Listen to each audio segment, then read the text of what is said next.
이 말씀은 우리가 종종 말씀을 설교로서 접했던 본문일 것입니다.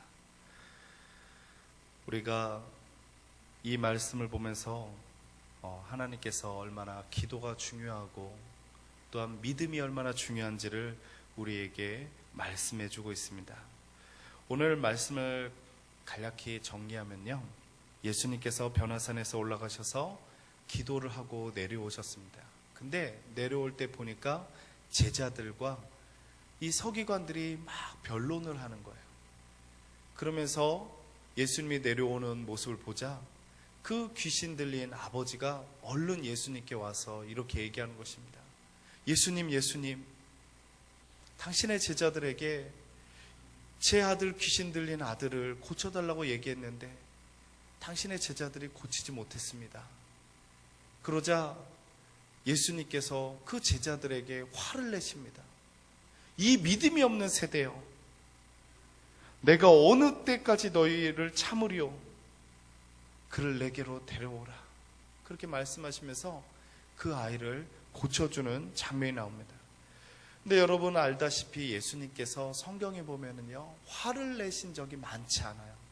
성전에서, 그 거룩한 성전에서 비둘기 팔고 그 판돈을 값을 아주 비싸게 매겨서 그렇게 하는 그 사람들에게 성전 정화하기 위해서 화를 냈던 사건, 바리새인에게 한두 번, 그 외에는 예수님이 그렇게 화를 내신 적이 별로 없습니다.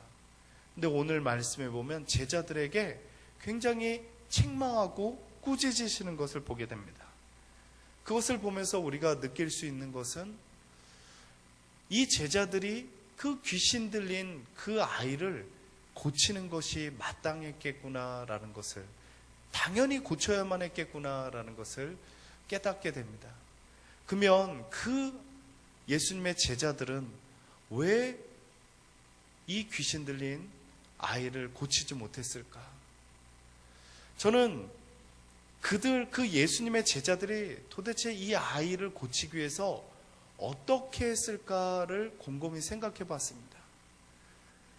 그러면서 제 상상 속에서는 이 제자들이 예수님의 능력을 입어서 본인들이 이제 귀신을 쫓는다고 할 때 저마다 예수님을 흉내내지 않았을까 싶어요. 그래서 예수님이 이렇게 귀신을 쫓으면 이렇게 귀신을 쫓고, 아니야, 지난번에 보니까 예수님이 이렇게 손을 붙잡고서 하더라. 아니야, 지난번에 보니까 예수님이 이렇게 입을 열어서 내쫓더라. 별의별 방법으로 본인들의 경험을 가지고서 이야기를 했을 것입니다. 그런데 중요한 것은요, 결과는 실패였다는 것입니다.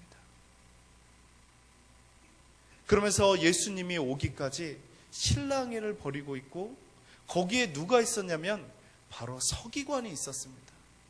이 서기관은 어떤 사람들이냐면 서기하는 사람들이에요. 이 사람은 사실 유대인 사회계층에서 최고의 엘리트들입니다. 이 엘리트들이 갖고 있는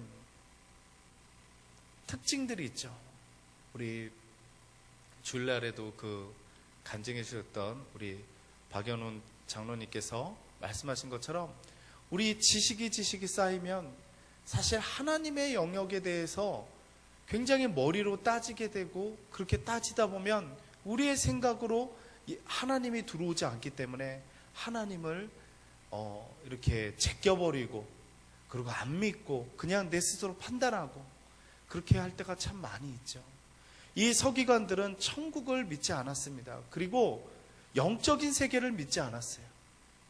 왜냐하면 기록된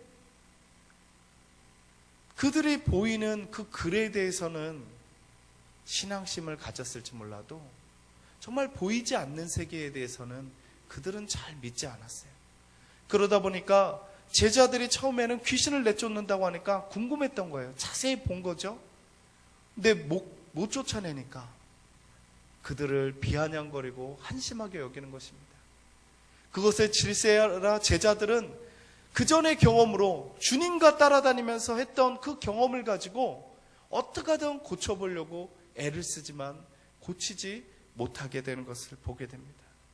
그리고 주님이 왔습니다. 주님 왔을 때 그 아버지가 하는 말이 있습니다. 이 아이들을 제발 좀 고쳐달라고 이야기를 합니다. 그러면서 이 아이들의 상태에 대해서 이야기하는 것입니다. 오늘 말씀에 보면 18절 보면 귀신이 어디서든지 그를 잡으면 거꾸러져 거품을 흘리며 이를 갈며 그리고 파리해지는지라. 내가 선생님의 제자들에게 내쫓아달라 하였으나 그들이 능히 하지 못하더이다. 그러면서 그 귀신이 예수를 보고 곧 그 아이로 심히 경련을 일으키게 하고 막 땅에 엎드러져 막 거품을 흘리게 합니다. 그리고 때로는 막 죽음의 불 가운데 몸을 던지게 하는 것이죠. 오늘 말씀을 들을 때 이것이 내 삶에서 내 자녀에게 일어나는 일이라면 여러분은 어떻게 하겠습니까?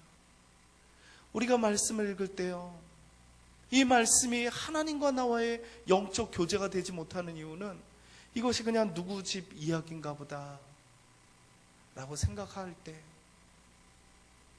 이 말씀은 나에게 향하지 않습니다. 그러나 여러분, 우리가 말은 못하지만 각 가정마다 표현할 수 없는 어려움들이 있을 거예요. 어떤 사람은 자녀 때문에, 어떤 사람은 남편 때문에, 부부관계 때문에, 어떤 사람은 경제적인 어려움 때문에 말할 수 없는, 도저히 내 힘으로 할 수 없는 그런 상태에 있는 성도님들도 있을 것입니다. 이 아버지의 마음이 그랬습니다. 그러면서 말합니다.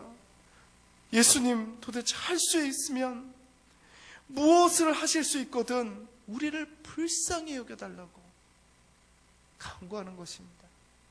근데 주님께서 뭐라고 얘기하냐면, 할 수 있거든이 무슨 말이냐? 믿는 자에게 능치 못할 일이 없다.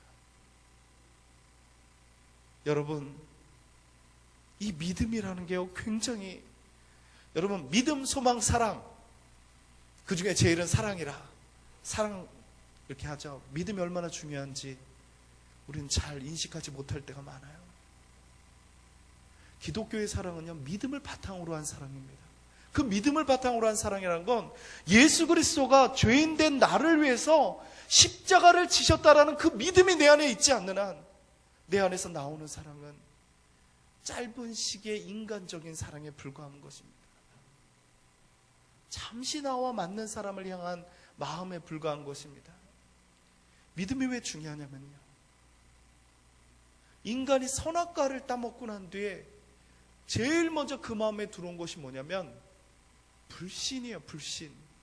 하나님과의 관계가 깨진 거예요. 사단이 유혹할 때 선악과를 먹지 말라고 한 이유가 너희가 하나님처럼 될까봐 그런 거야. 그 불신에서 시작이 된 것입니다. 불신은 관계를 깨트리고 분리시킵니다. 인간에게 있어서요, 왜 삶이 이렇게 불안한가? 우리가 하나님과 분리되어 있기 때문에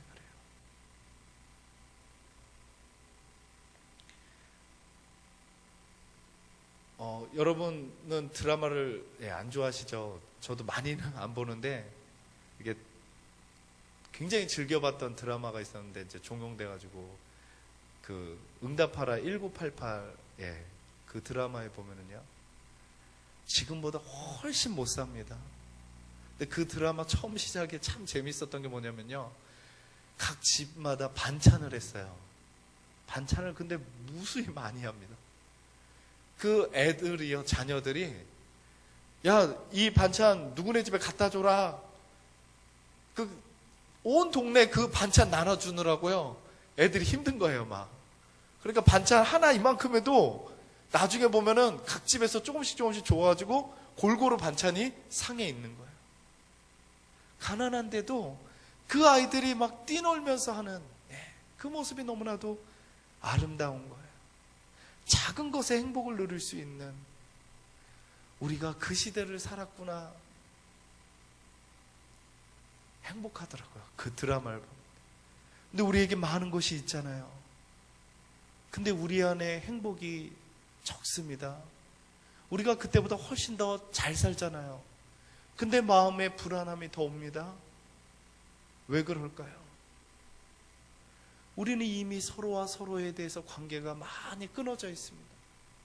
옛날에 그렇게 절대적이라고 했던 어머니의 사랑조차도 때로는 끊어져 있는 경우를 참 많이 봅니다.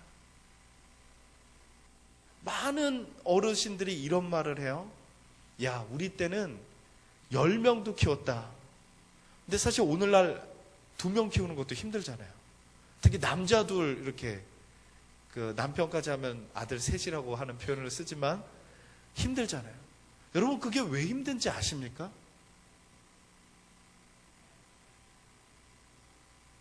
왜 힘드냐면요, 옛날에는 마을이라는 공동체가 있었어요. 안전지대가 있었습니다. 그래서요, 마을에서 이렇게 애들이 놀잖아요. 그러면은 우리 아들 어디 있어? 그러면 동네 사람이 가르쳐 줍니다. 그러셨죠? 장로님 그러셨죠? 동네 사람이 가르쳐 줘요. 어디 멀리 가도 동네 사람이, 그리고 뭐 잘못하면 동네 사람이 혼내기도 하고요, 보호를 이렇게 해줬어요. 오늘날은요, 여기서 요만큼만 가도 전혀 관심 없습니다. 그러니까 부모가 한 사람, 한 해, 두 해를 키우지만 온통 신경 써야 되는 거예요. 왜냐하면 이 사회가 믿을 만한 사회가 아니기 때문에. 그런데 옛날에는 그래도 어느 정도 믿을 만한 사회였거든요. 그리고 자녀가 많으면 그 윗자녀가 돌봐주는 그런 책임의식이나 이런 관계 형성이 되어 있지만 오늘날에는 그렇지가 못한 거예요. 그러니까 부모가 전적으로 매달려도 힘든 거예요. 근데 제가 아이들 돌보면서 경험한 게 있어요. 저도 저 아이 2명 돌보는 건 너무 힘들어요. 근데 10명 애들을 모아놓고 돌보는 건 쉬워요. 참 신기하죠. 왜 쉬운가 보니까 서로가 서로를 지탱해주고 돌봐주고 서로 같이 놀아주는 거예요. 불신이라는 것이 이렇게 우리를 힘들게 만듭니다. 그런데 하나님과 우리의 사이가 불신 관계가 되었을 때 우리의 삶 자체는 흔들려 버릴 수밖에 없는 것입니다. 그래서 예수 그리스도를 통해서 우리가 회복되는 것은 바로 믿음입니다. 무엇을 믿냐면 하나님께서 우리가 아직 죄인 되었을 때 그리스도께서 우리를 위하여 죽으심으로 하나님께서 우리를 향한, 우리에게 대한 자기의 사랑을 확증하셨느니라. 그 믿음이 우리 안에 설 때 우리는 우리가 가지고 있는 두려움에서 서서히 자유함을 경험하게 되는 것입니다. 마음의 평안함을 갖게 되는 것입니다. 사실 우리는 우리가 가지고 만든 두려움과 염려가 참 많이 있습니다. 그런데 어쨌든 이 남자는요, 얼마나 사실 그 아들을 고치려고 무지 애를 썼겠습니까? 이 병원에도, 이 의사에게도 가보고 저 의사에게도 가보고 참 많이 노력했을 것입니다. 그나마 제자들에게 기대했는데 그 기대감이 무너진 것이죠. 그래도 이 아버지는 그나마 나은 것입니다. 아들을 향해서 그 갈망함으로 예수님께 구하는 것입니다. 할 수 있거든, 제발 무엇이라도 할 수 있으시거든 우리 아이들을 좀 어떻게 해주십시오. 그럴 때 주님께서 말씀하시죠. 할 수 있거든이 무슨 말이냐, 믿는 자에게 능치 못할 일이 없다. 그럴 때 이 아버지가 한 말이 우리가 좀 새겨들어야 됩니다. 나의 믿음 없음을 불쌍히 여겨달라고. 여러분, 때로는 기도할 때 믿음 없이 우리가 사실 기도할 때가 참 많이 있습니다. 저도 많이 있고요. 그런데 믿음이 부족한 것은 하나님께 구하면 돼요. 근데 제가 무엇을 보냐면요, 많은 사람들이 기도해야 될 때, 기도할 그 순간에 기도하지 않는 것을 많이 봐요. 많은 사람들이요, 기도해야 될 그 순간에 기도하지 않고요, 사람들에게 자기의 힘든 것을 이야기하는 거로, 토로하는 거로 끝낼 때가 참 많아요. 그리고 인생의 문제 둘 다 풀리지 않는 고만고만한 우리 자신들이 서로 이야기할 때 잠시의 위로는 될 수 있지만 여전히 여러분 집에 돌아갈 때 이 무거운 짐, 늘 무거운 짐을 갖고 있는 그 마음의 상태를 아십니까? 이렇게 하면 이해가 쉽습니다. 어떤 아내가 남편에 대해서 굉장히 괴로워하는 아내가 있어요. 근데 이 자기 친구가 똑같이 남편에 대해 괴로워요. 만났어요. 서로 커피를 마시면서 상대방 서로 남편을 헐뜯어요. 너무나도 그 순간이 행복한 거예요. 그 순간만 행복해요. 돌아올 때 그 마음은 둘 다 텅 비어 있어요. 근데 어떤 것을 보게 되냐면 건강한 마음을 가진 사람이요, 두 사람의 입장을 건강하게 생각하면서 객관적으로 바라보면서 그 마음에 중재를 해줄 때, 그리고 더 긍정적인 방향으로 제시해 줄 때 그 마음 속에 긍정적인 마음들을 품고서 나아가는 걸 보게 됩니다. 저는 사실 교회 사역하면서 그런 부분들을 참 많이 봤어요. 상처 많은 사람들끼리 서로 위로하고 격려하는데 그것이 서로가 서로에 대해서 더 아픔으로 가는 경우를 참 많이 봤어요. 근데 그 상처를 예수 그리스도로 말미암아 회복된 사람, 그 사람을 만나서 이야기할 때는 맞아, 공감도 해주지만 그런데 내가 생각해보니까 이런 면도 내가 잘못된 게 있더라고 하면서 상대의 잘못을 지적하지 않지만 그렇게 공감해주면서 자기의 이야기를 통해서, 그런데 내가 주님 앞에 이렇게 기도해 보니까 하나님이 나를 이렇게 이끌어 주시더라, 그런 나눔들을 통해서 회복되는 경우들을 참 많이 봤습니다. 어쨌든 오늘 말씀에서는요, 우리 스스로가 믿음이 없음을 고백하는 것이 참 중요하고요, 하나님 앞에 기도로서 나아가는 것이 참으로 중요합니다. 사람마다 믿음이 다를 수 있습니다. 왜냐하면 진짜 믿음이 큰 은사로서 타고난 사람들이 있습니다. 그리고요, 자기가 자라온 환경이 그래도 주변을 신뢰할 만한, 내 부모로부터 그래도 신뢰할 만한 관계 형성 속에서 자란 그런 자녀들은요, 하나님과의 관계 속에서도요, 신뢰가 있습니다. 그래서 내면의 치유를 할 때 하나님과의 관계를 보기 전에 무엇을 먼저 보게 하냐면 부모와 자신과의 관계를 먼저 보게 할 때가 있습니다. 왜냐하면 이 관계가 깨어져 있는 사람이, 하나님과 자신의 관계가 올바로 서 있는 사람들이 드물기 때문에 그렇습니다. 그래서 먼저 아버지에 대한 이미지를 회복시킵니다. 제가 같이 있었던 신학대에 한 그 선배가 나름대로는 굉장히 기도도 많이 하고 신실한데 늘 내면의 그 상처가 회복되지가 않는 거예요. 그러니까 밝기가 힘들고 긍정적이기가 힘들죠. 그래서 영성훈련을 받는데 그분이 솔직하게 이야기를 하는 것입니다. 어떤 이야기를 하냐면 자기는 아버지가 너무나도 싫다는 거예요. 그래서 왜 그러니까 이 아버지 이제 섬에서 살았는데 자기하고 동생이 있었습니다. 그런데 이 아버지가 굉장히 이렇게 속된 표현으로 많이 이렇게 무지했어요. 무식하고.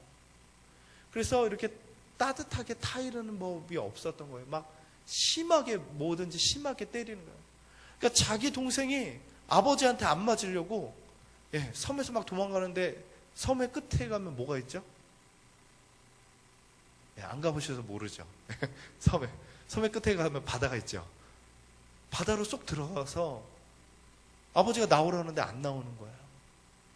근데 장시간 그 아버지가 무서워서 장시간 바닷속에 있다 보니까 이 고막이 손상이 되어서 못 듣게 된 거예요. 그러니까 이 언니죠. 언니는 그런 아버지가 너무나도 미운 거예요. 근데 어떻게 치유가 됩니까? 예. 뭐 상담원에서 여러 기법이 있어요. 근데 이분이 하나님 앞에 기도를 하는 거, 그 부분에 대해서 이제는 직면을 해야 되겠다 하고, 자기가 남편을 보더라도 자꾸만 그 아버지를 가지고 이렇게 남편을 보게 되니까 남편하고 사이가 좋지가 않게 되는 거예요. 그리고 하나님에 대해서도 자꾸만 마음에, 혹시 하나님이 내가 잘못되면 나를 이렇게 버리면 어떡하나, 이런 마음이 있는 거예요. 그러니까 이분이 기도를 했습니다. 그 부분에 대해서. 그래서 우리 목사님이 예전에도 이렇게 얘기해 주신데, 관상기도, 이렇게 하나님 앞에 기도하면 그 상처 속으로 하나님이 그 상태로 재현을 해 주십니다. 그래서 기도 중에 그 아버지를 이렇게 삼자 입장에서 이렇게 바라보는데, 아버지가 자기가 너무나도 무지해서 어떻게 해야 될지 모르는 두려워하는 아버지를 보게 되는 거예요. 본인은 아버지가 너무나도 무섭고 막 폭력적이고 이렇게 봤는데, 그게 아니라 내면에서는 그 아버지는 어떻게 해야 될지 몰라서 두려움 속에 이 자녀들을 어떻게 키워야 될지 막막하고, 이래서 두려워하는 그 아버지를 보게 되는 거예요. 그리고서 그 아버지 기도 중에 그 아버지를 용서했습니다. 그리고 그 아버지를 찾아가서, 내가 아버지 이렇게 미워 있는데 내가 용서합니다. 그러자 그 아버지가 엉엉 울면서, 내가 미안하다고, 내가 너무 무식해서 너희를 어떻게 키워야 될지 몰라서 나는 너무 두려웠다고. 하나님께서 우리가 할 수 없는 것을 이루어 주십니다. 예수 그리스도께서. 그리고 기도의 목적은요, 인간이 할 수 없기 때문에 우리는 하나님을 부르짖을 수밖에 없고 하나님을 의지할 수밖에 없는 것입니다. 하나님께서 우리에게 기도라는 놀라운 특권을 주신 거예요. 그것은 자녀에게 주신 것입니다.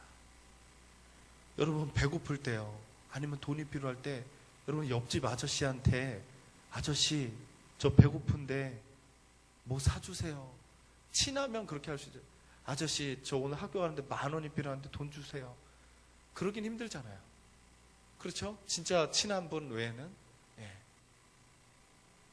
우리가 무언가를 구할 수 있다는 건요, 관계가 그 안에 있기 때문에. 그런데 그 관계가 하나님이 우리의 아버지 되시기 때문입니다. 기도가 왜 중요하냐면요, 기도는 대화라고 하죠. 일상의 대화만을 이야기하는 게 아니에요. 아버지와 아들 간의 대화예요. 그것은 그냥 우리가 뭔가 필요한 것만을 구하는 차원이 아니에요. 여러분, 자녀들이요, 무엇을 그렇게 갈망합니까? 부모의 교제를 갈망합니다. 왜요? 그게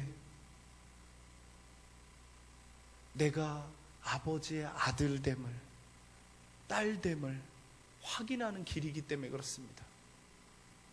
그래서 끊임없이 자녀들은 부모에게 앵기고 이야기를 하려고 하고, 자기의 있었던 이야기를 하는 것이고, 교제를 나누고자 하는 것이죠. 그게 건강한 관계입니다. 한번 우리 자신들을 돌이켜보기 원합니다. 우리는 어떨 때만 기도하십니까? 여러분, 순간순간 하나님을 찾으십니까?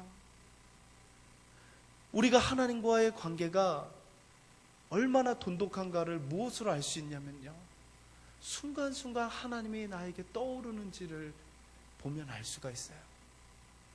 여러분, 여성들이 그렇잖아요. 이렇게 늘 남자들한테 이렇게 나를 얼마나 사랑하는지를 확인하기 위해서 이렇게 묻죠.